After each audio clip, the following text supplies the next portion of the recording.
तो आप सभी का स्वागत है एक बिल्कुल नई फ्रेश वीडियो में। इस वीडियो में हम समझेंगे, अपना पूरा रिवाइज करेंगे इंग्लिश लिटरेचर का सिलेबस, फर्स्ट फ्लैट का भी, फुटप्रिंट विदाउट फीट का भी, वो भी सबसे जल्दी और पूरी तरीके से डिटेल में समझे। एक एक लर्निंग थीम हर चैप्टर की सब कुछ बताऊंगा, समरी भी, ठीक है, सब कुछ।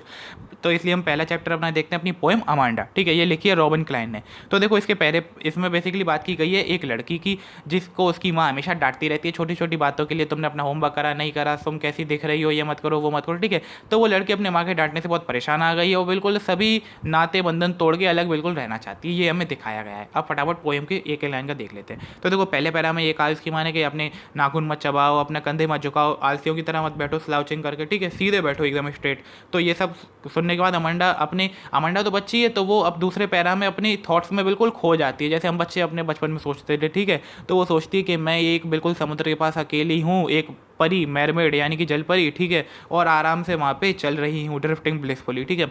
अब तीसरे पैरा, तो मतलब दूसरे पैरा में हमें ये दिखाया गया कि चाइल्ड का फ्री फ्लो ऑफ इमेजिनेशन, ठीक है, वो अपने थॉट्स को यूज़ कर रहा है एज एन एस्केप पॉइंट, ठीक है, from the day to day, जो कि उसकी माँ की डांटना है, उससे एक बाहर निकलने की कोशिश कर रहा है वो बच्चा, नहीं तो उसी में वो एकदम पागल ही हो जाएगा। तो वो अपने थॉट्स में खो जाती है और सब चीज़ें भूल जाती है। तीसरे पैरा में उसकी माँ कहती है तुमने अपना होमवर्क करा, रूम साफ करा, जूते करे, ये करा वो करा, ठीक है। तो अमंडा सुन लेती है और फिर अमंडा सोचती है अगले पैरा में कि काश मैं एक अनाथ होती जो सड़कों पे ऐसे ही घूम रही होती, रोमिंग, जिसका कोई एम ही नहीं है, ठीक है, और अपने नंगे पैरों से अपने, ठीक है, रेत पर डिज़ाइन बनाती, और जो फिर मुझे साइलेंस मिलती है वो गोल्डन, फ्रीडम होती वो स्वीट, ठीक है।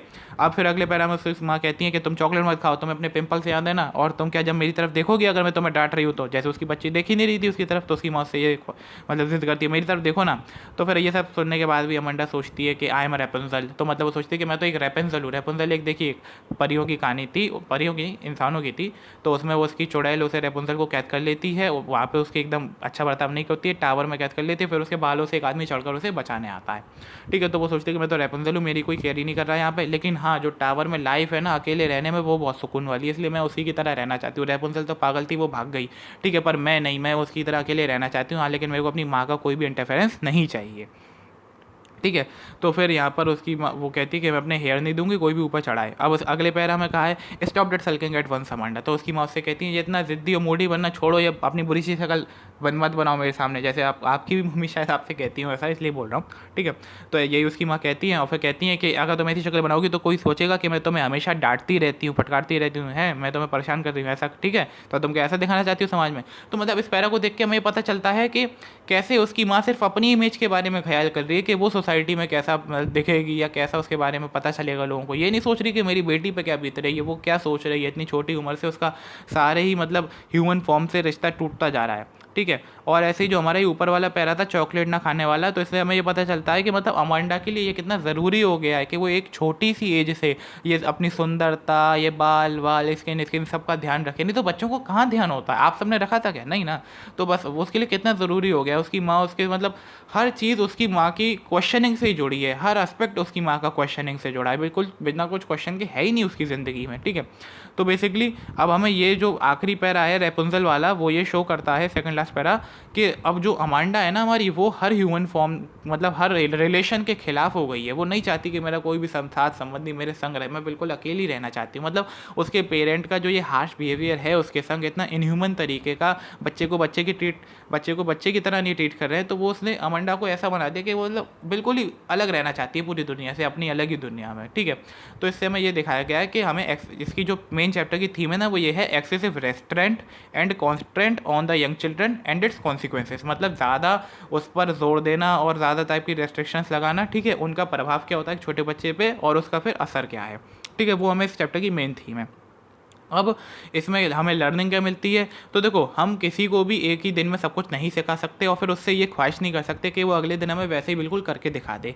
माना कि परवरिश माँ बाप की जिम्मेदारी है, पर परवरिश में दोनों तरफ से अंडरस्टैंडिंग होनी चाहिए, बच्चे भी माँ बाप को समझे और माँ बाप भी बच्चे को समझे हर तरफ से, ठीक है। अगर सिर्फ हम बच्चे को सिर्फ सोसाइटी के लिए प्रेजेंटेबल बनाएंगे, जैसा कि अमांडा की माँ चाह रही है कि वो समाज में से उसकी तारीफ करें अमांडा की, तो ऐसा हम कभी नहीं कर सकते, ठीक है। एक बच्चा है, उसे बच्चे की तरह ट्रीट करना है। अगर हमारी परवरिश में प्रॉपर केयर नहीं होगी, लव नहीं होगा, तो बच्चा कभी अच्छे से ग्रोन अप नहीं कर पाएगा। ठीक है, हमें हर बच्चे को इतनी फ्रीडम तो देनी चाहिए कि वो आराम से सोच सके, खेल सके, अपना जो उसका चाइल्डहुड है उसे एंजॉय कर सके, अपने ड्रीम सपनों की दुनिया को अपना मतलब उसमें खो सके, एंजॉय कर सके, क्योंकि एक वही बच्चे की ख्वाहिशें होती हैं बचपन में, और कुछ तो वो करता नहीं है। ठीक है, तो यही हमारी इस चैप्टर से हमें थीम मिलती है।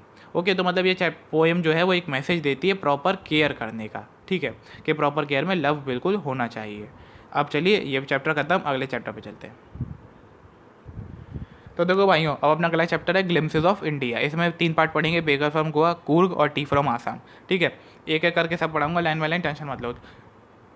बेकर फ्रॉम गोवा में क्या है, गोवा की बात करी जाएगी। पहले गोवा पोर्टुगीज राज करते थे 1960 कुछ तक। ठीक है, अब जब वो फ्री हुआ तो वहाँ से बताया जाएगा। तो देखो क्या है, इसमें पुराने लोग हैं वो सोचते हैं कि जब पोर्टुगीज हम पे राज करते थे और बेकर से जब हुआ करते थे गोवा में, तो कितना अच्छा था, उनकी वो लोव्स ऑफ ब्रेड, ठीक है, वो ब्रेड बेचते थे, तो वो हमें कितनी पसंद थी। अब चाहे आज वो बेकर्स नहीं है, पर अभी भी वो लोव्स हैं उनको, मतलब अब बेकर के खाने वाले चले गए जो लोग डिमांड करते थे इन सब चीज़ों की, लेकिन आज भी कुछ बेकर्स बचे हैं, उनकी बनाने की मशीन्स हैं हमारे पास, मिक्सर है, मोल्डर है, ये सब है। और आज भी वो जो पुरानी सदियों पुरानी भट्टियाँ हैं वो आज भी है, उनमें थोड़ी आग अभी भी बची है, जल रही हैं। ठीक है, आज भी हमें याद है कि वो जो बेकर था थड़ और जिंगल की आवाज़ करते हुए आता था रोज़ सुबह हमारे पास। ठीक है, हमें सब याद है। हाँ, इस समय भी, आज के समय भी अभी हम कहीं कहीं सुन सकते हैं ये आवाज़, लेकिन अब काफ़ी कम हो गई है। हाँ, चाहे अब पिताजी नहीं है तो बेटा कैरी कर रहा है बाप का मतलब अपना काम, पुश्तैनी काम। ठीक है, आज भी गोवा में थोड़े बेकर्स तो बचे ही हैं, पुराने नहीं जितने, पर थोड़े तो हैं। उन्हें बेकर्स को गोवा में पेडर के नाम से जाना जाता है।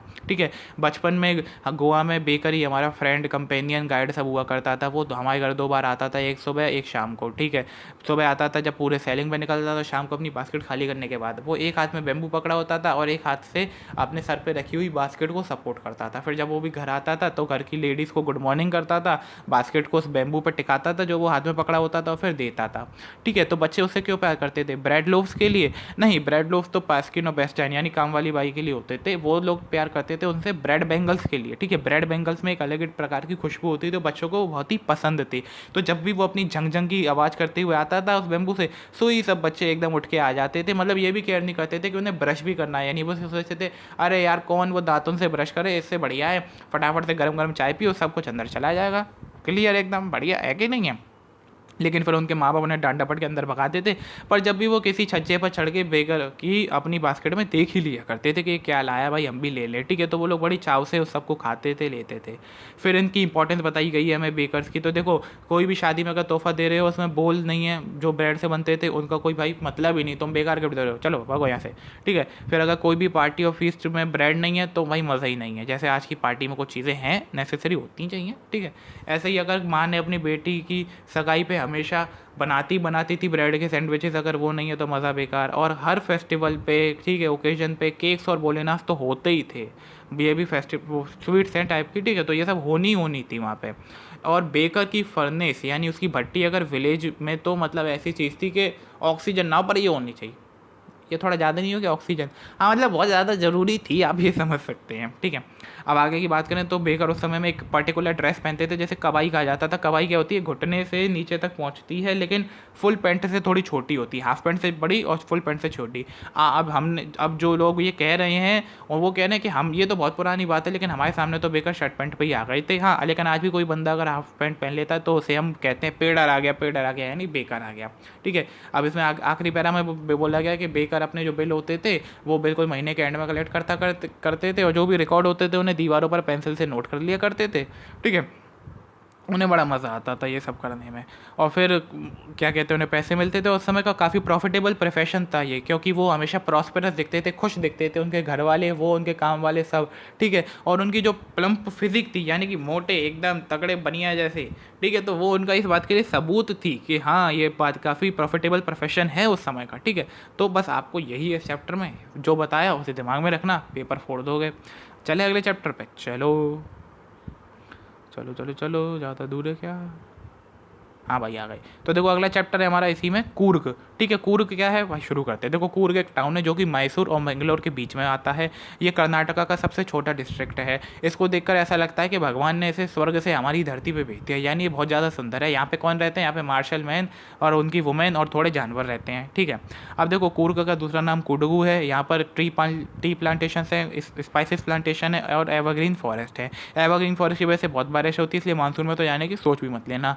महीना शुरू होते हैं बढ़िया सितंबर से मार्च में, यहाँ घूमने आओ, मज़ा उठाओ। ठीक है, फिर यहाँ पे बढ़िया बढ़िया खुशबू उड़ती है कॉफ़ी की, पूरे में बड़ा मज़ा आता है। ठीक है, कॉफ़ी स्टेट्स हैं, कॉफ़ी बंगलोज हैं, पूरे पेड़ों की छाए के नीचे अंदर वो बने हुए हैं। ठीक है, अब ऐसा माना जाता है यहाँ के कूर्गी जो लोग होते हैं ना, वो बहुत ही ज़्यादा ब्रेव होते हैं, एकदम फौजी टाइप के होते हैं सारे। तो इनके पीछे कहानी है कि या तो ये ग्रीक डेसेंट के हैं, यानी ग्रीक इनका कल्चर है, या अरेबिक है। तो ऐसा इसके पीछे दो कहानियाँ हैं। ग्रीक के पीछे क्या है कि एक बार अलेक्जेंडर की आर्मी यहाँ से गुजर रही थी, तो फिर उन्होंने सोचा अब यहीं डेरा डाल लें, यहाँ से हम अपने वापस घर तो जा नहीं पाएंगे, बाहर जहाँ भी इंडिया के बाहर था। तो फिर उन्होंने यहीं के लोगों से शादी कर ली, और फिर अब उनके हमें दिखाई देते हैं कि जैसे उनके जो इस समय ट्रेडिशन फॉलो हो रहे हैं, रीति रिवाज हैं, वो एकदम हमारे हिंदू से अलग है। तो हमें ऐसा लगता है कि ग्रीक डिसेंट के हैं।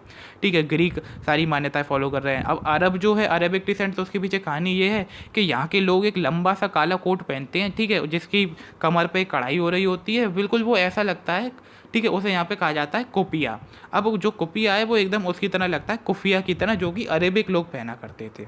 ठीक है, तो ऐसा मानते हैं कि शायद ये अरेबिक लोग हैं। ठीक है, इसके पीछे बस ये दो कहानियाँ हैं, पता होनी चाहिए। अब यहाँ के जो लोग हैं उनमें ट्रेडिशन ऑफ हॉस्पिटैलिटी है। हॉस्पिटैलिटी यानी मेहमान नवाजी भाई बहुत करते हैं। ठीक है, उन्हें बड़ा मज़ा आता है अपने बाप अपने बेटे की कहानी सुनाने में, बहादुरी की कहानी सुनाने में बड़ा मज़ा आता है। जो इंडिया की आर्मी में कूर्ग रेजिमेंट है ना, वो सबसे ज़्यादा अवार्ड पाने वाली है।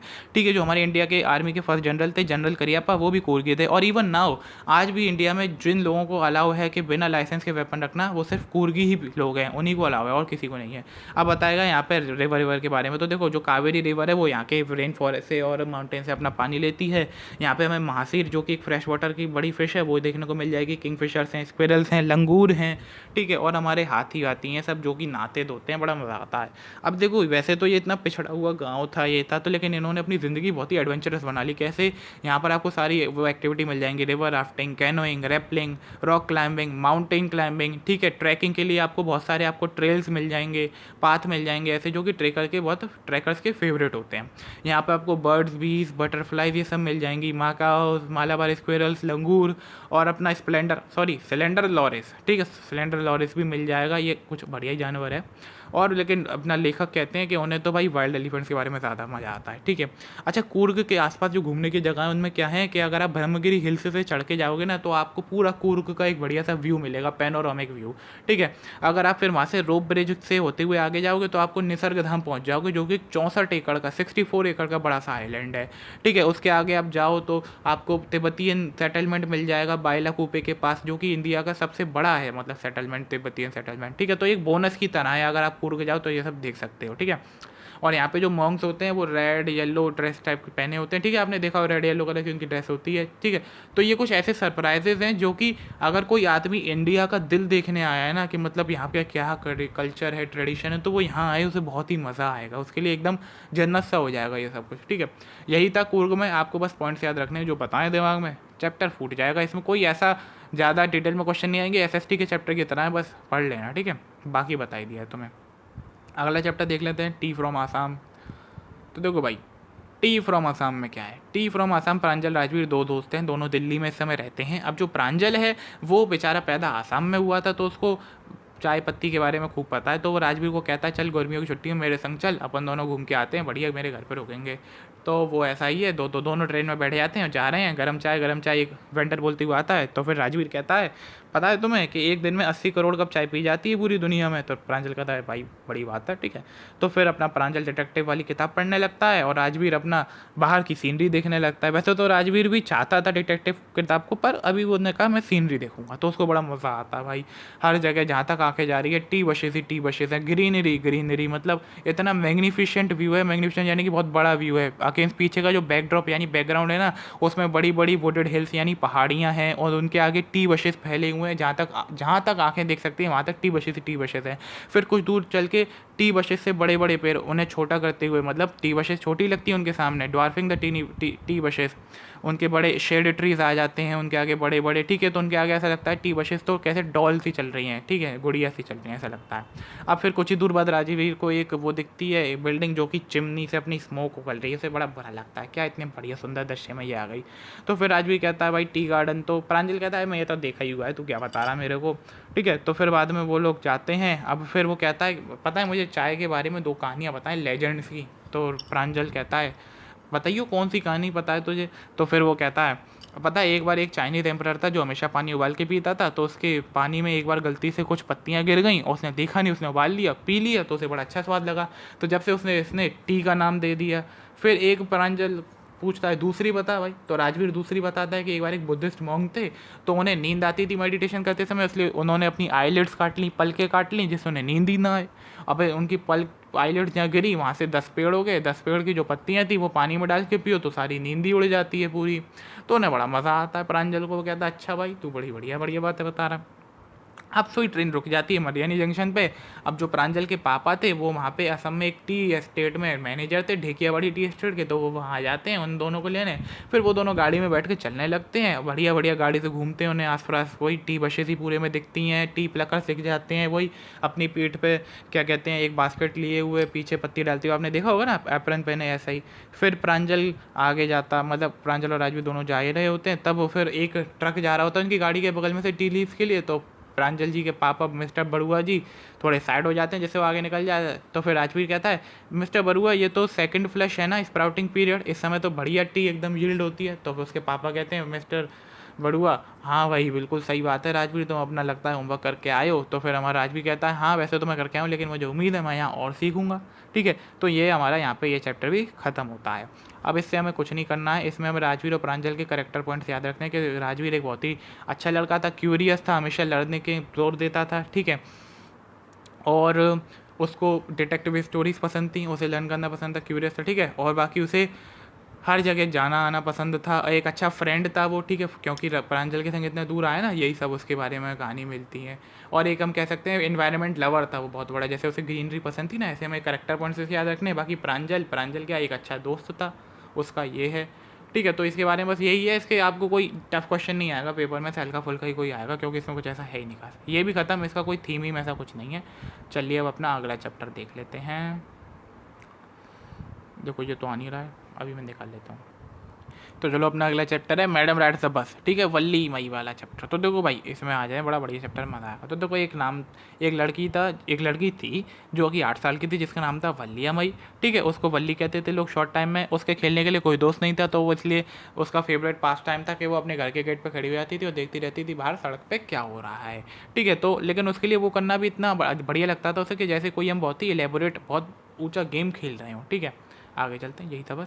अब देखो जो उसे सबसे बढ़िया लगती थी ना सड़क पे, वो एक लगती थी बस जो उसके विलेज से टाउन तक आया जाया करती थी, ठीक है। हर घंटे में वो आती थी जाती थी, तो वो उसे बड़ा मज़ा आता था। और जब भी उस बस में नई सेट ऑफ पैसेंजर्स फिल होके हर टाइम वो जाया करती थी ना, तो वो उसके लिए अनएंडिंग जॉय का एक सोर्स था। वल्ली को उसे देखकर तो इतना मज़ा आता था जिसकी कोई सीमा ही नहीं है, ये याद रखना इंपॉर्टेंट है, ठीक है।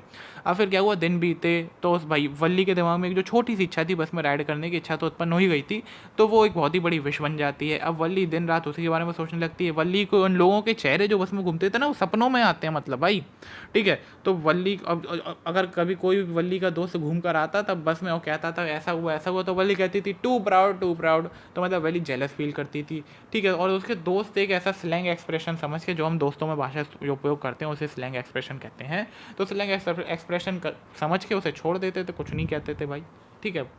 अब डिसअप्रूवल का एक एक्सप्रेशन था, आपको याद रखना है, इंपॉर्टेंट है। अब क्या हुआ, दिन बीते महीने बीते, वल्ली ने छोटी छोटी इन्फॉर्मेशन गैदर करी कि ट्रेन बस के बारे में क्या है, कितना फेयर है। तो उसने ऐसे धीरे धीरे करके छोटी छोटी इन्फॉर्मेशन कलेक्ट करी कि उसे 45 मिनट जाने में लगेंगे एक तरफ से, 30 पैसे एक तरफ का फेयर है, और अगर वो बैठी रहेगी पहुंचने के बाद दोबारा टाउन में बस में ही, तो फिर वो दोबारा 30 पैसे दे के अपने विलेज लौट सकती है। तो उसे पता चल गया, फिर उसने कैलकुलेट करा कि मुझे पैसे कैसे जोड़ने हैं, और अब वो दिन आ ही गया कि वो बस में जाने लगी, ठीक है। तो वो बस में अकेले जाती है बिना अपनी माँ को बताए। अब फिर कंडक्टर कहता है भाई कहाँ है, पहले तो वो हाथ देती है रुको रुको रुको, तो कंडक्टर देखता है ऊपर कंडक्टर बाहर देखता है, उसे कुछ दिखाई नहीं था। फिर वो कहती नीचे देख भाई, मैं छोटी हूँ। तो कहता है अच्छा अच्छा मैडम, आइए आइए आइए। तो मतलब वल्ली एक क्या है, जब कंडक्टर अपना हाथ देता है ना, तो एक बार क्या हुआ, फिर जब कंडक्टर से हाथ देता है वल्ली को ऊपर चढ़ने के लिए, तो वल्ली कहती है नहीं मैं अपने आप से आ जाऊंगी, तुम क्या होते हो, ठीक है। तो मतलब इससे पता चलता है कि वल्ली एक सेल्फ डिपेंडेंट लड़की थी, ठीक है, कॉन्फिडेंट लड़की थी, उसे किसी का डर नहीं था। फिर वो बस में जाती है, सीट पर बैठती है, तो ये सब देखकर कुछ लोग उस पर हंस रहे होते हैं, तो वल्ली उनसे आगे चढ़ा के शर्माते हुए आगे चली जाती है, ठीक है, बैठ जाती है। अब क्या होता है, वो बस के बाहर, मतलब पहले तो कंडक्टर पूछता है उससे कि चले मैडम, तो कहती हाँ चलो भाई। तो बस बताएगी कि एक बिल्कुल नई बस थी जो कि वाइट कलर की थी, उस पर ग्रीन कलर की स्ट्रिप्स थी, ठीक है। उसमें एक बड़ी अच्छी सी क्लॉक क्लिप थी बिल्कुल, जो वल्ली के आगे जो शीशा था उस विंडशील्ड के ऊपर, ठीक है। और उसके ओवरहेड बार्स एकदम सिल्वर के से लग रहे थे। तो अब क्या हुआ, बस एक, मतलब पहले तो क्या हुआ, बस एक कैनाल के पास जा रही होती है, ठीक है, कैनाल के संग संग चल रही होती है बगल वाली रोड से। अब रोड बड़ी सकरा था, एक हाथ पे तो कैनाल था, पाम ट्रीज थे, ग्रासलैंड था, माउंटेन्स थे, स्काई था, ठीक है। और दूसरे हाथ पे एक, ठीक है, नाला टाइप का सा था, और उसके बाद एकड़ एकड़ में ग्रीन फील्ड्स फैली हुई थी, जितनी ग्रीन ही ग्रीन, जितना दूर से देख सको। तो वल्ली को ये सब देख के बड़ा मज़ा आता है, ठीक है। अब लेकिन क्या था, वल्ली ये सब खड़े होकर देख रही थी सीट पे, बैठ के नहीं, क्योंकि बच्चा है, खिड़की के बाहर कब देख पाएगा, जब खड़ा होगा। तो फिर एक आदमी उससे कहता है बेटा बैठ जाओ, आपकी लग जाएगी। तो वो कहती है यहाँ पे बेटा कौन है, कोई नहीं है बेटा। तो फिर कंडक्टर आता है, अरे सर आप भी किससे कह रहे हैं, ये तो एक ग्रोन अप मैडम है, देख नहीं रहे, अकेले आई हैं। मतलब कंडक्टर थोड़ा जॉली नेचर का था, मजाक करता था, ठीक है। तो फिर वल्ली कहती है तुम अपने काम से काम रखो ना, मेरे से क्या मतलब रखते हो, ठीक है। तो कंडक्टर, और तुमने मुझे अपनी टिकट भी नहीं दी है, लो मेरे से 30 पैसे मेरे को टिकट दो। तो कंडक्टर कहता है हाँ लाओ, तो मैं टिकट दे दूँ। फिर वो उसे पैसे समझाता है कि देखो अगर तुमने पैसे दिए हैं तो बैठो ना सीट पर, खड़ी क्यों हो रही हो। और देखो सीधी बात यह है कि अगर कोई ब्रेक लगाया अपने बस में तो तुम गिर सकती हो, तुम्हें चोट लग सकती है ना, तो ये अच्छी बात नहीं है। तो फिर वो ये सुन के, और फिर क्या होता है, वल्ली के सामने ही बस में और पैसेंजर्स भी आ जाते हैं, बस किसी स्टॉप पर थी, तो वल्ली डर के मारे उसकी सीट ना चली जाए तो बैठ जाती है। अब वल्ली के बगल में एक बूढ़ी सी वुमेन आके बैठ जाती है, जो कि उसे बिल्कुल भी पसंद नहीं आ रही थी वल्ली को। एक तो वो अपने मुंह में गुटखा खा रही थी भाई, विमल बोलो जुमा केसरी खा रही थी, और फिर उसकी जुमा का जो केसर था वो उसके मुंह पे कभी भी केसरी रंग फैला सकता था, जो उसका जूस था, ठीक है। तो वो वल्ली से डर रही थी, वो वल्ली उसे बिल्कुल नापसंद कर रही थी। फिर उसकी वो जो बूढ़ी वुमेन थी, वो उससे बात करती है कि बेटा तुम अकेले हो, तुम्हें अकेले तो नहीं आना चाहिए, इतने छोटे बच्चे को अकेले। तो वो बेटी कहती है वल्ली कि मैं अपना ध्यान खुद रख सकती हूँ, तो अपने काम से काम रखो, मेरे से ज़्यादा मतलब मत रखो। तो हमें यही पता चला कि वो कितनी एक self dependent, brilliant, hard working और कॉन्फिडेंट लड़की थी भाई। तो फिर वो औरत चुप हो जाती है कुछ समय बाद, बोलते बोलते फिर बस आगे बढ़ने लगती है। अब हम देखते हैं कि वल्ली ने पैसे ऐसे कैसे दिए। तो देखो भाई, वल्ली के जो 60 पैसे इकट्ठा करने की जर्नी थी, कि उसे जाना आना दोनों था ना, तो 1 रुपये मतलब चाहिए था उसे। तो वो बहुत ही केयरफुल थी, पेनिस टेकिंग यानी मेहनती थी, और एलेबोरेट प्लान्स बनाए थे उसने, बहुत बड़े बड़े प्लान्स बनाए, ठीक है। उसने अपनी सारी इच्छाओं को मारा था, टॉफ़ी लेने की, कोल्ड ड्रिंक लेने की, पेपरमेंट लेने की भाई, ठीक है। और वो जब पता है विलेज के मेले में गई ना, तो उसने मैरी को राइड भी नहीं करी, यानी झूला भी नहीं झूला था उस, मतलब उसके दिमाग में इतनी वो डिटरमाइंड थी अपने एक लक्ष्य के लिए कि मुझे बस में ही जाना, तो उसी के लिए पैसे बचाऊंगी, ठीक है। अब जब उसकी पैसे वाली टेंशन खत्म हुई, तो उसके पास एक और टेंशन थी कि उसकी माँ की बिना पता चले उसे जाना था। तो उसे वो इसके बाद तो एक अच्छा सा उपाय मिला कि उसकी माँ दोपहर में 1 से 4 सो जाती थी, तो वल्ली उसी में से आराम से बाहर निकल गई। वैसे तो वो ये समय अपने स्ट्रीट पर देखने के लिए या विलेज में सैर करने के लिए इस्तेमाल करती थी, पर अब वो बस में बैठ के घूम रही थी, ठीक है। अब क्या हुआ, बस एक अच्छे से दृश्य के बाद एक बिल्कुल ऐसे सीन से होके जाती है, एक ऐसी जगह से जहाँ पर कोई भी पेड़ पौधा था ही नहीं। फिर बस वहाँ से होके एक छोटे से हेमलेट यानी छोटे से टाउन या गांव में जाती है। आप ऐसा देख सकते हैं कि 2-4 दुकानों का समूह दिख रहा है वहाँ पे, ठीक है। अब छोटे बच्चे की देखकर ये लगा कि बस जब बहुत तेज चलती है ना, तो ऐसा लग रहा है कि बस दूसरे व्हीकल्स को अंदर अपने अंदर गॉबल गॉबल कर लेती है, गॉबल यानी कि निगल लेती है। आपको भी लगा होगा जब बचपन में बस में जाते हो तो बहुत तेज जा रही है, एकदम गाड़ी आई इस तरह से, तो ऐसा लगा कि बस ने उसको निकल लिया अपने अंदर, ठीक है। तो ऐसा बच्चे का वो दिखाया गया है, ठीक है। अब फिर इनको क्या लगता है वल्ली जी को हमारी, कि भाई ट्रीज़ हमारे संग संग चल रहे हैं बस के संग संग, और फिर जब हम बस के पास बिल्कुल ट्रीज़ के पास आ जाते हैं तो वो रुक जाते हैं, और फिर जब ट्री से आगे चले जाते हैं तो बेचारे वो स्लो स्पीड में हो जाते हैं। तो वही एक बच्चे की इमेजिनेशन दिखाई है। अब फिर क्या है, वल्ली ताली बजाती है, क्यों, क्योंकि उसे काव दिखती है जिसकी पूँछ हवा में थी, और वो बहुत तेज भाग रही थी गुस्से में, धूम धूम धूम धूम धूम धूम, ठीक है। फिर क्या होता है, बस उसे हॉर्न देती है काव को, अरे भाई हट जा हट जा। तो जैसे ही वो हॉर्न देती है तो काव और तेज़ भागना शुरू कर देती है, ठीक है। तो फिर बस एकदम रुकी जाती है, स्लो हो जाती है। फिर जब काव हट जाती है तो वो आगे चली जाती है। यहाँ पर एक वर्ड मीनिंग है, लास्ट सेकंड लाइन में आपको दिख रहा होगा, गैलोप्ड। गैलोप्ड यानी कि सरपट दौड़ना, ठीक है। अब क्या हुआ, अब ये सब हो गया। फिर ये वल्ली के लिए बहुत फ़नी था, वल्ली को इसे देखकर बहुत ज़्यादा हंसी आती है, वो बहुत हंसती है। कंडक्टर से कहता है मैडम कुछ कल के लिए भी बचा लो। अब काव चली जाती है, तो फिर अब बस एक रेल रोड क्रॉसिंग से होकर जाती है, जहाँ पर ट्रेन अपनी बड़ी ट्रेमेंडियस आवाज़ के संग होकर जाती है, वल्ली के कान एकदम हिल जाते हैं। अब वल्ली जाती है एक थॉरोफेयर से, थॉरोफेयर यानी कि एक बिजी रोड जहाँ पर कई सारी दुकानें हैं, आप कोई समझ सकते हैं, भरा हुआ बाजार, ठीक है। तो बस अब वहाँ पे रुक जाती है, यानी टाउन पहुँच चुकी होती है बस। सब लोग उतर जाते हैं, वल्ली को वहाँ पे इतनी सारी चीज़ें दिखती हैं, इतनी सारी थिंग्स खरीदने की, वल्ली को देखकर एकदम मुंह फटा ही रह जाता है वल्ली का, ठीक है। जो यहाँ पर आपको दिख रहा है कि बड़े बड़े पैराग्राफ के बाद जो लाइन लिखी है गेप्ड उसमें है, तो गेप्ड का मतलब है आंखें फटी रह जाना, ठीक है। तो वो उसे देखती रहती है सबको। अब कंडक्टर से कहता है चलिए मैडम उतरिए, आप आगे आपका स्टॉप। तो वो कहती है नहीं मुझे वापस जाना है, ये लो मेरे 30 पैसे वापस। तो वो कहता है अरे कुछ देख तो लो, बाहर ले तो लो, जब तक बस में आदमी बैठ रहे हैं। तो वो कहता है नहीं मेरे पास, मेरे को मन नहीं है, मेरे को पैसे भी नहीं है। तो वो कंडक्टर कहता है अच्छा चलो ये एक स्वीट ड्रिंक पी लो, मैं अपनी तरफ से तुम्हें पिलाता हूँ। वो कहती नहीं मैं नहीं पीऊँगी, मेरे पास पैसे नहीं है, मैं तुम्हें नहीं दे सकती, ठीक है। तो फिर अब इससे क्या पता चलता है कि कंडक्टर के ऑफर करने के बाद भी वल्ली ने अपनी उस इच्छा को रोका, यानी वो कितनी वेल मैनर्ड लड़की थी और डिटरमाइंड थी अपने गोल के प्रति। उसे पता था मेरे पास पैसे नहीं है ना, तो इसलिए वल्ली ने वो कुछ भी नहीं लिया उससे, चाहे कंडक्टर अपनी तरफ से दे रहा था जब भी नहीं लिया, ठीक है। अब इसके बाद ये सब हो गया। अब हमें पता चलता है कि अब कंडक्टर से पूछता है क्या तुम्हारी माँ तुम्हारा इंतजार नहीं करी होगी। तो लड़की कहती नहीं वो अभी नहीं, क्योंकि उसकी माँ तो वैसे ही सो रही थी ना भाई अभी, ठीक है। फिर हमें देखो थोड़ा ऊपर आ गए, ठीक है। हाँ यही, वली गिव्ड इट एवरीथिंग पैसेंजर्स। तो क्या तुम्हारी माँ तुम्हारा इंतजार नहीं करेंगे, तो वली मना कर देती है। अब फिर वली दोबारा से वही सारे सीन्स, जब बस उसी रास्ते से लौटती है तो उन्हीं को बड़ा एंजॉय करते हुए जा रही होती है, उन सभी चीज़ों को दोबारा देखती है। लेकिन फिर उसे वो काव दिखती है जो वो जाते समय दिखी थी, वो ऐसा लग रहा है कि किसी व्हीकल ने उसे टक्कर मार दी, पूरे में खून ही खून हो गया, उसकी आंखें एकदम ऐसा लग रहा है कि जीना चाहती हूँ, पर अब वो मर चुकी थी, एकदम स्प्रेड ईगल्ड पड़ी थी। स्प्रेड ईगल्ड यानी कि बिल्कुल एकदम पूरी चौड़ी हुई फैली हुई एकदम पड़ी हुई थी रोड पे। तो ये सब देख के वल्ली को बड़ा दुख होता है, वल्ली का सारा उत्साह खत्म हो जाता है, वल्ली अपनी सीट पे बैठ जाती है, बिल्कुल चिपक जाती है। अब वो 3:40 पे अपने घर पहुंचती है, थोड़ी स्ट्रेचिंग करती है, मतलब एकदम अंगड़ाई लेती है, हाँ भाई आ गए चलो, उतरती है। फिर कंडक्टर उसकी तरफ देखता है, कहता है कि चलो दोबारा मिलेंगे, बस अपने पैसे लाना मत भूलना। वल्ली कहती है हाँ मुझे भी उम्मीद है दोबारा मिलेंगे।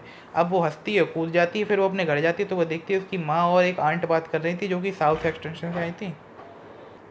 अब वो जो उसकी आंट थी साउथ एक्सटेंशन वाली, वो तो बड़ा बोलती थी, एकदम चैटर बॉक्स थी, ठीक है।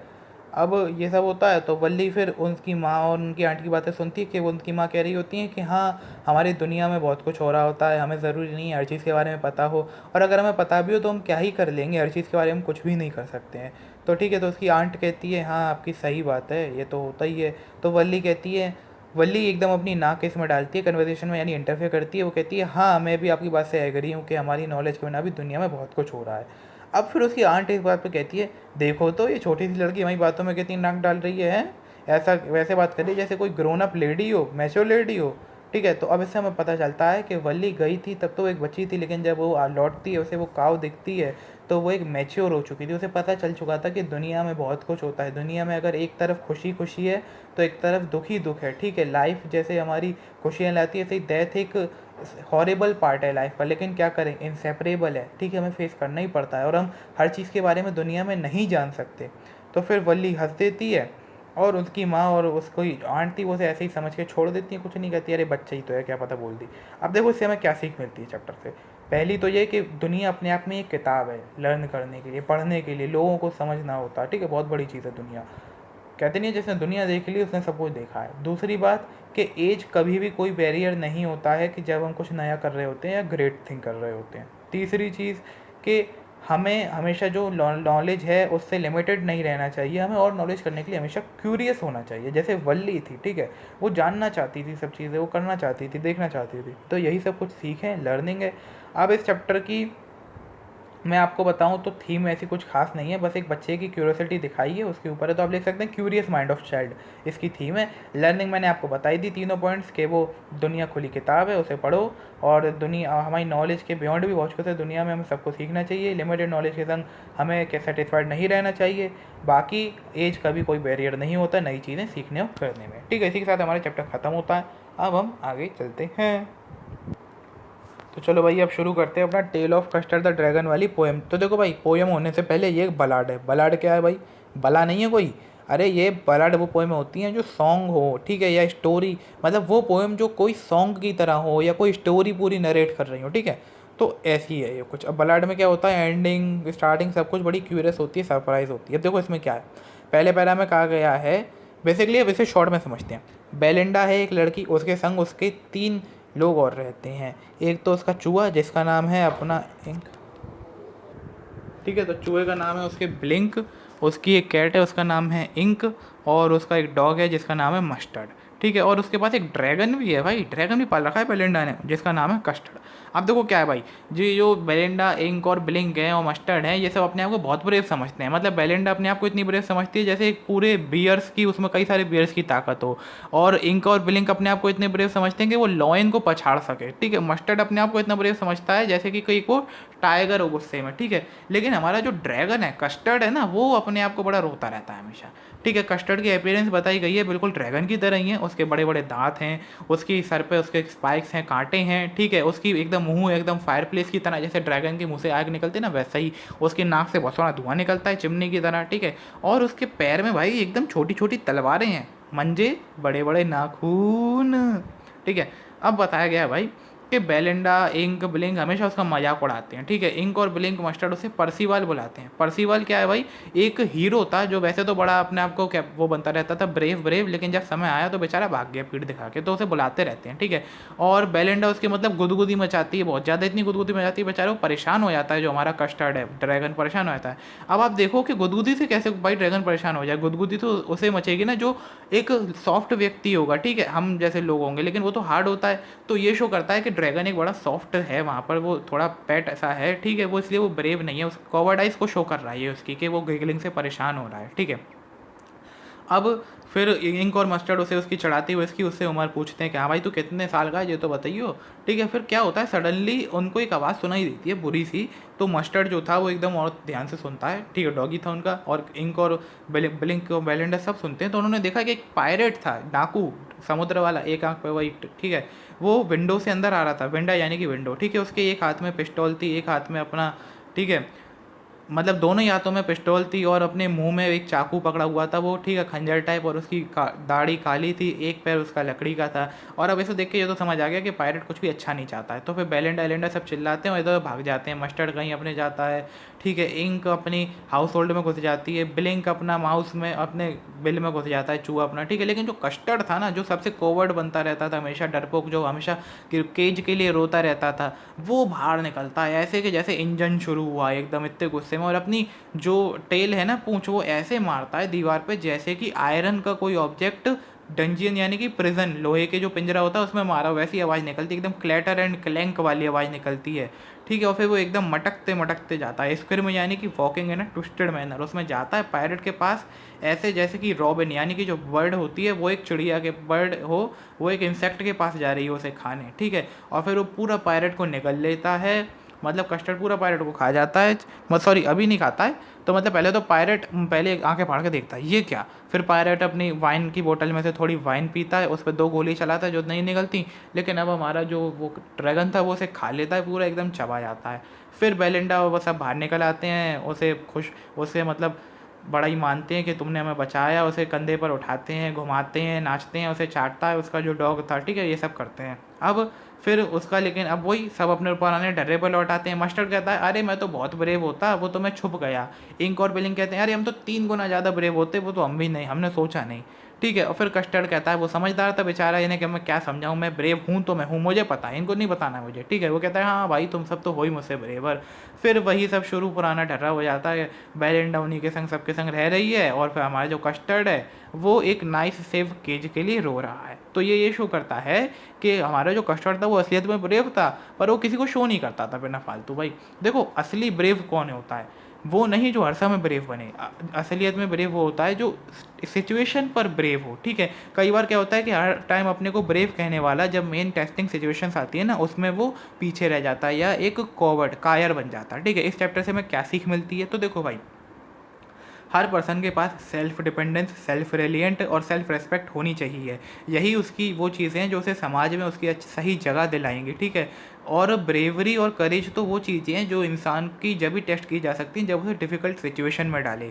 ठीक है, डिफ़िकल्ट सिचुएशन में डालने के बाद ही ये टेस्ट हो पाता है कि वो ब्रेव है या नहीं है, नहीं तो हमेशा अपने आप को ब्रेव कहने वाला भी कायर निकल सकता है। ठीक है, और हमें कभी भी किसी को उसकी फिजिकल अपीयरेंस से क्या कहते हैं जज नहीं करना चाहिए भाई, डोंट जज a book by its cover. ठीक है, और हमें कभी भी किसी की पावर को अंडर एस्टिमेट नहीं करना चाहिए। अगर हम ऐसा कर रहे हैं तो हम बिल्कुल ही गलत कर रहे हैं, क्योंकि ना दिखने वाला पावरफुल व्यक्ति भी, मतलब जो कमज़ोर दिख रहा है, क्या पता है वो भी असलियत में ब्रेव हो। ठीक है, ब्रेव कौन होता है?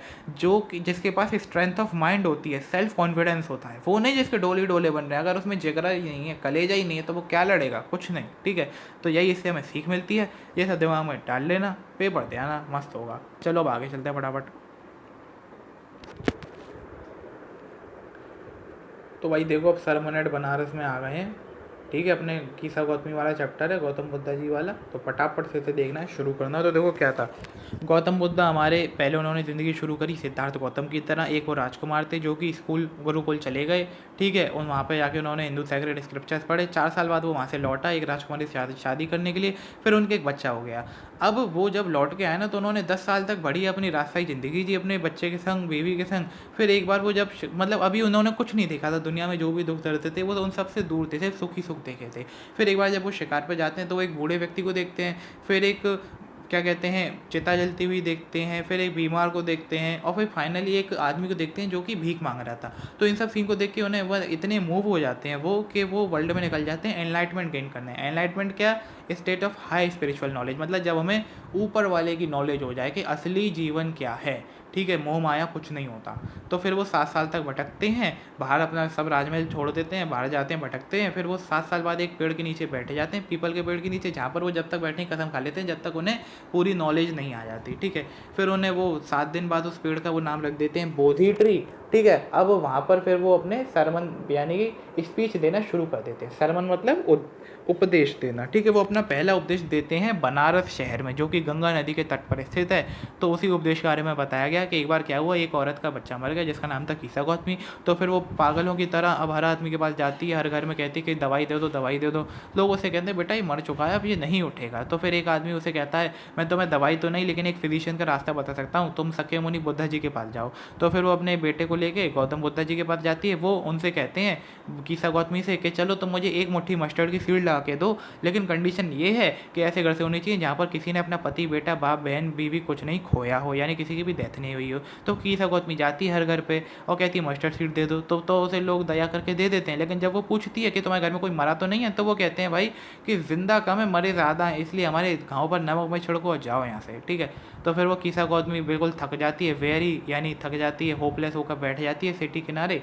ठीक है, फिर वो देखती है कि जो सिटी लाइट्स थी, स्ट्रीट लाइट, वो जलती हैं और फिर एकदम बुझ जाती हैं, फ्लिकर होती हैं, बुझ जाती हैं। तो फिर उसे समझ आता है कि यही तो एक इंसान की किस्मत है कि पहले जलती है और फिर बुझ जाती है। ठीक है, मरना तो एक दिन सभी को है। तो इसलिए वो कहती है कि ये तो जो दुनिया है ये तो हमारी दुखों से भरी हुई है, इसलिए इसमें वही अमर हो सकता है जो सारी सेल्फिशनेस का त्याग कर दे। ठीक है, तो गौतम बुद्धा जी कहते हैं कि जो हम लोगों की ज़िंदगी, हम यानी कि मॉर्टल्स हैं जो, ठीक है, वो तो छोटी है, दुख और तकलीफ से भरी है। ठीक है, लेकिन आप सुखी भी हैं। हम ऐसा नहीं है, हम अगर हम यही सोचते रहेंगे तो हम कभी नहीं तो सुखी रह पाएंगे कि हमें मरना ही है एक दिन। ठीक है, अब जैसे अगर कभी कोई पॉटर मिट्टी का कोई सामान बनाता है तो अंत में उसे टूटना ही होता है, कभी कोई चीज़ परमानेंट नहीं होती। ठीक है, अगर कोई फ्रूट पक्के होते हैं तो उन्हें खाया जाता है, वो ख़त्म होते हैं, वो गिरने के डेंजर में होते हैं। ऐसे ही हम इंसानों की ज़िंदगी है, अगर हम आए दुनिया में तो हमें मरना भी है भाई। ठीक है, कोई अमर होके नहीं आया, चाहे वो होशियार हो, बेवकूफ़ हो, अनपढ़ हो, गवार हो, जो भी हो, मरना तो सबको ही है। ठीक है, राजा भी अपने रिलेशन वालों को नहीं बचा सका, तो आम इंसान क्या ही बचाएंगे भाई। ठीक है, तो इसलिए वर्ल्ड तो पूरा घिरा ही हुआ है दुख और डके से। ठीक है, अब रोने से, ठीक है, किसी के मरने पर दुख करने से कुछ नहीं होगा, वो लौट के तो नहीं आएगा, बल्कि हमारी बॉडी ही सफ़र करेगी, हमें फीवर हो सकता है, ये सकता है। ठीक है, तो इससे हम अपने मन की शांति नहीं ऑब्टेन कर पाएंगे। हमें अगर शांति चाहिए तो हमें अपने मन से ये जो दुख का जो तीर घुस गया है उसे निकालना पड़ेगा, तभी हम शांत हो पाएंगे। ठीक है, और जिस व्यक्ति ने ये तीर निकाल लिया ना, तो वही शांत हो पाएगा और वो सारे ही दुखों से फ्री हो जाएगा। ठीक है, अभी चैप्टर खत्म। इस चैप्टर से क्या सीख मिलती है कि डेथ एक इनएविटेबल पार्ट है लाइफ का, इनसेपरेबल है। हमें इस यूनिवर्सल ट्रुथ को क्या कहते हैं अपना एक्सेप्ट करना पड़ेगा कि अगर लाइफ है तो डेथ भी है, बस यही है और कुछ नहीं है। और ये है कि अगर हम किसी को दुख में थोड़ी सी ज्ञान दे दें ना तो वो बहुत सारे कष्टों से बच सकता है। और हम ये कह सकते हैं कि भाई जो ज़िंदा हुआ है उसे तो मरना ही है, सीधी सी बात। बहुत बढ़िया चैप्टर था, बस इसे याद देख लेना, कुछ नहीं है। चलो भाई आगे चलते हैं, प्रपोजल आएगा तुम्हारा। हाँ भाई, पहले प्रपोजल रिश्ते की इतनी क्या जल्दी है, पहले एनिमल्स तो पढ़ लें, बीच में ही रह गया, याद ही नहीं रही यार, तुमने भी नहीं बताई मुझे। चलो शुरू करते हैं। तो इसमें क्या है, पोइट है वॉल्ट व्हिटमैन जी, जो कि कहते हैं कि भाई मैं अब इंसानों से मेरा मन हट गया, मुझे जानवर बदल के जानवर बनकर जानवरों के साथ ही रहना है। कितने सेल्फ कंटेंट हैं वो लोग, शांत हैं, एक हम इंसान हैं भाई, ठीक है, कितने वो लोग शांत हैं जो है उनमें, वो उसी में खुश हैं, ठीक है। वो हम इंसानों की तरह पहले पाप कर रोते नहीं है, जैसे हम इंसान पहले पाप करेंगे फिर भगवान से माफ़ी मांगेंगे, अरे मैं माफ़ कर दो, ठीक है। वो हम इंसानों की तरह पहले मेहनत करते हैं फिर बाद में पछताते नहीं हैं, ठीक है, जो है उसी में खुश रहते हैं। और फिर हम हमारी तरह किसी को अपने प्रति गॉड की ड्यूटी बताकर और नहीं करते हैं। जैसे हम लोग अगर कुछ भगवान के लिए करेंगे तो पूरे में दिखावा करेंगे, अरे मैंने ये भंडारा करा वो करा, तो वो लोग ऐसा भी कुछ नहीं करते। और बल्कि वो लोग तो किसी के सामने झुकते ही नहीं है, एनिमल्स अपने पूर्वजों के सामने भी नहीं झुकते भाई, ठीक है। वो लोग किसी को ज़्यादा रिस्पेक्ट किसी को कम रिस्पेक्ट नहीं देते हैं। और वो लोग इस मीनिया से पागल नहीं है जो ने मतलब सब कुछ ओन करना है, जैसे हम इंसान है पागल हो है भाई, ये प्रॉपर्टी, ये जगह, ये गाड़ी, ये घोड़ा, अरे क्या है, जो है उसमें खुश रहो भाई, ठीक है। उनमें तो ठीक है, हम इंसानों में ही होता है कि कोई सबसे ज़्यादा खुश है तो कोई सबसे ज़्यादा दुखी है, जानवरों में ऐसा कुछ नहीं है, सब एकदम एक से होते हैं, ठीक है। और वो जो दूसरों के संग अपना रिलेशन रखते हैं जानवर के, अगर शेर हिरन को खाता है तो वो दिखाता है, छुपाता नहीं है, हाँ भाई खाता हूँ, बताओ क्या कर लोगे, ठीक है। अगर उन्हें नहीं खाएगा तो वो हमें खाने आ जाएगा ना भाई, इसलिए। और लेकिन हम इंसान हैं, दूसरों से रिलेशन छुपाएंगे, सामने कुछ और कह रहे हैं और पीठ पीछे कुछ और सोच रहे हैं, ठीक है, वही, ठीक है। अब फिर पोइट को ये सब देख के ऐसा लगता है कि ये सब तो क्वालिटीज़ हम इंसानों की है जो जानवर शो कर रहे हैं, ट्रुथ की, काइंडनेस की, ऑनेस्टी की, सेल्फ कंटेंट की, कंटेंटमेंट की, अपना पीसफुल होने की, ये सब क्वालिटीज़ तो अब जानवर शो कर रहे हैं भाई। क्या हमने इन क्वालिटीज़ को कहीं गिरा दिया है या हमसे गिर गई हैं कहीं भाई? मुझे अपने आप पे भरोसा नहीं हो रहा, कहीं मैंने उन्हें कहीं नेग्लिजेंटली गिरा तो नहीं दिया लापरवाही में। तो इस क्वेश्चन के साथ पोइट ने पोइम खत्म कर दी, यही हमारी पोएम थी। अब इससे हमें क्या सीखने को मिलता है, तो देखो सीख इसकी ये है कि एक तो ये एनिमिज्म की स्पिरिट बता रही है। एनिमिज्म यानी कि it is a spirit that is meant to reflect truth in humanity, याद कर लेना।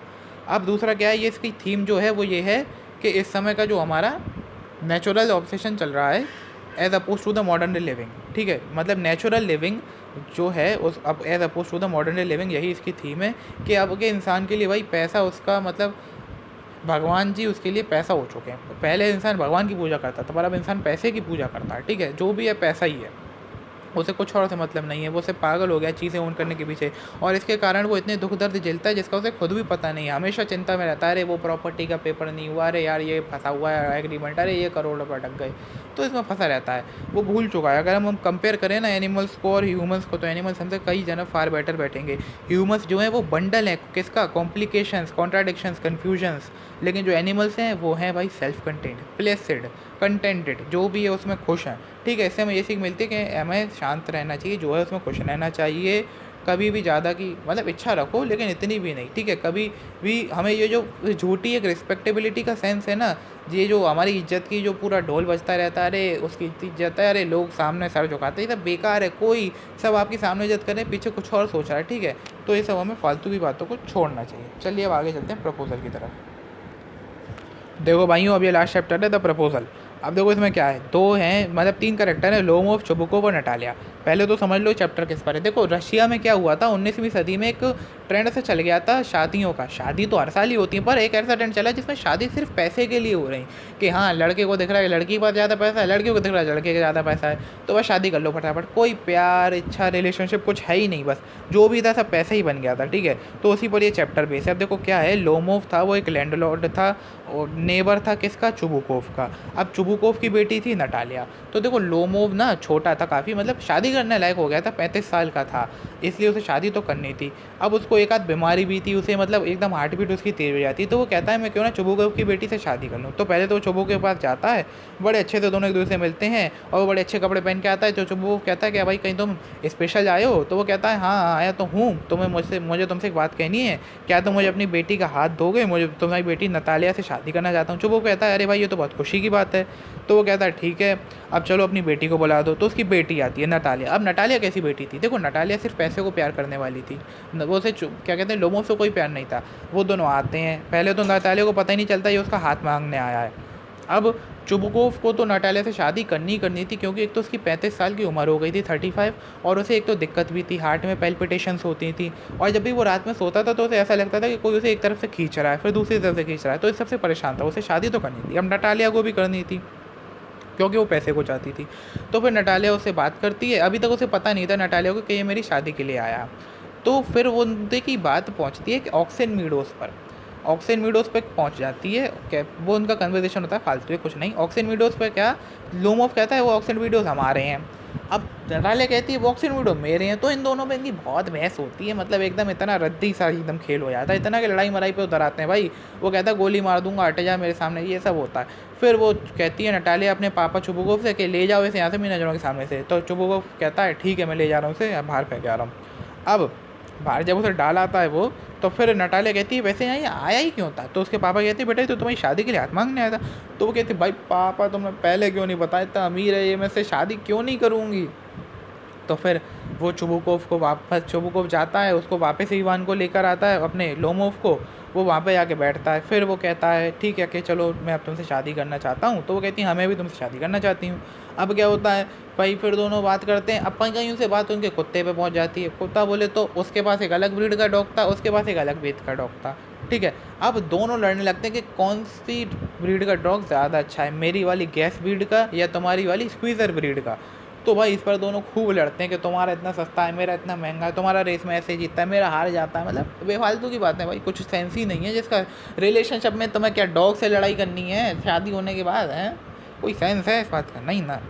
तो फिर ये सब देखकर उसके पापा कहते हैं चुबू को भाई मैं ये सब देखने से पहले मर क्यों नहीं गया, मैं अपने आप को गोली ना मार दूँ। वो कहता है फिर भाई तुम दोनों जल्दी से शादी कर लो, मेरा बस नटालिया तू छोड़ इसके संग जा, मैंने तो ये बहुत झेल लिया। तो फिर फटाफट से चुबू को इनकी शादी करा देता है बस, और फिर ये चैप्टर ख़त्म हो जाता है। बेसिकली लगा ना चैप्टर मीनिंगलेस, मैंने आपको पूरा स्लाइड भी नहीं दिखाई क्योंकि चैप्टर वो है ही इतना मीनिंगलेस, ठीक है। इस चैप्टर में कुछ भी नहीं है, सिर्फ क्या है, अब इसे देखो ऐसे चैप्टर को क्या कहते हैं जिनमें कुछ होता नहीं, उन्हें कहते हैं हम फार्स। फार्स क्या होता है, एक टाइप का प्ले होता है जो कि कह सकते हैं कॉमिकल हो, हंसी मजाक वाला हो, कि इसमें वो ऐसा लगता है कि दोनों इतनी छोटी छोटी मुद्दों पर राय का पहाड़ बना रहे हैं, छोटी छोटी बात का, ठीक है। तो जो आपके सैम्पल पेपर में क्वेश्चन आया था वो भी आपको पूछा गया था कि ये फार्स है तो इसे एक्सप्लेन करो कैसे है, चैप्टर से ऐसे हमें पॉइंट्स बताओ। आप इसको एक थॉरो रीडिंग मार लेना एनसीईआरटी से, बस थॉरो रीडिंग। चलो नहीं मारनी, मैं बता दूं, इतना तो मैंने बता ही दिया है। और एक बस आप एक बात याद रख लेना कि ऑक्सन मीडोज़ के लिए हमारा जो लोमोफ था वो कहता है कि मेरी आंटी की परदादी दादी ने तुम्हारे दादी के उनको दिया था ग्रैंडफादर को ये, ठीक है, अपने किराए पे, और उसके बदले में उनके किसान हमारे लिए ईंटें बनाते थे, 40 साल के लिए दिया था। तो अब नटालिया के मतलब उनको कहने की ये आदत पड़ गई नटालिया के फार्मर्स को कि ये तो हमारा ही है, हमारा ही है। तो फिर लोमोव यही बात कहता है, तो नटालिया इस बात पे चिढ़ जाती है। ये एक पॉइंट याद रख लेना। आप इसे एक्सप्लेन कर सकते हो कि वो दोनों गड़े मुर्दे उखाड़ रहे हैं, राई का पाड़ा बना रहे हैं, डॉगी के लिए लड़ रहे हैं, उनकी शादी में इसका क्या मतलब है भाई, कोई है सेंस नहीं ना, ठीक है। तो फिर चुबुकोव भी ऐसा पागल से दिखाया, गोली मार लूँ, ये कर लूँ, वो कर लूँ। अरे भाई क्या भाई, बाप है तू, बाप की तरह रहे भाई, ठीक है। इसी के साथ हमारी चैप्टर ख़त्म होता है। उम्मीद करता हूँ आपको चैप्टर समझ आया हो, उसमें समझाने लायक कुछ था ही नहीं। अब इसी के संग आपने सबसे जल्दी पूरी बुक ख़त्म कर ली है। Thank you for watching the video. अगर आपको समझ आई तो प्लीज़ वीडियो को लाइक कीजिए, चैनल को सब्सक्राइब कीजिए, अगली वीडियो का इंतज़ार कीजिएगा।